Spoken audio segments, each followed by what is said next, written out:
I'm blessing you guys right now. My first deal was 1.9 million to looking at billion-dollar deals. You're going to take the same trajectory, I promise you. This is what you're going to do. You're going to start with little deals. If you listen to me, you'll skip those, but you can start there if you wanted to. You want to eat Cheerios, you can, okay?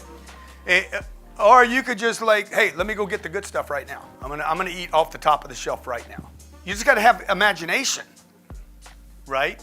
And not be limited to like, oh, I don't have the money, I don't have the connections, I'm not in the environment, I don't know these people. Good, well, you're gonna get to know these people. So when we have this trapped equity, I'm trying to do these big deals, and I'm like, I don't have the money to do them. So I want you to write this down. What do you have? What do you have, right? The question needs to go from, not I can't do it to how can I do it? So we basically made a list. Who's got this money? Okay, without me selling my properties, because I do not want to sell my properties. Because if I sell my properties, I'm just going back to zero. I could sell the whole portfolio right now. I'm just going to go back to zero and have to start over again. I don't want to start from zero. I want to just add to what I have, right? So we made a list. We started talking to guys in the brokerage business. You got to get a mortgage broker. This guy is a mortgage broker. How many have we been through, Ryan? How many names do you have? 8 or 9. Yeah, in the last 2 years. Dude, never rely on one bank or one lender. You want more lenders than you got kids and wives and husbands. This is polygamy. Okay, so we just started making a list of lenders. We started out with I started with a regional bank. I started with a local bank, San Diego National Bank in San Diego. They're out of business. They collapsed in 2010. They were taken down by the federal government. They were replaced by another group.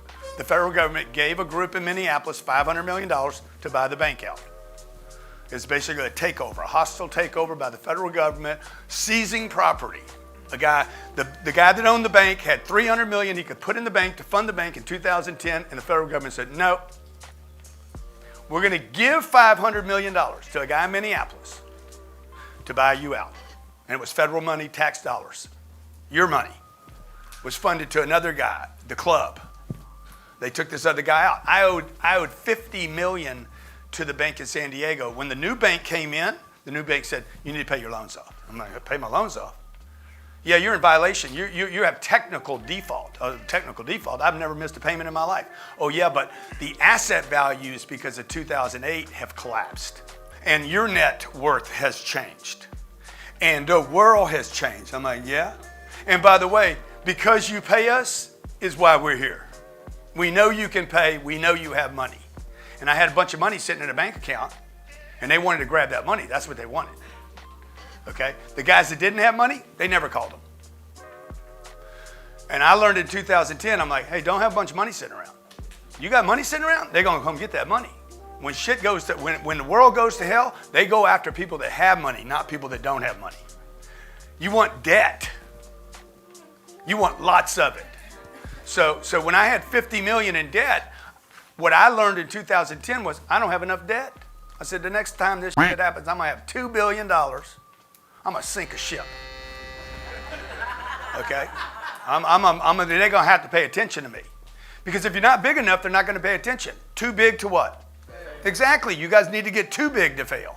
Don't hate on the system, man. Don't hate the game. Don't hate the player. Learn the game and be a player.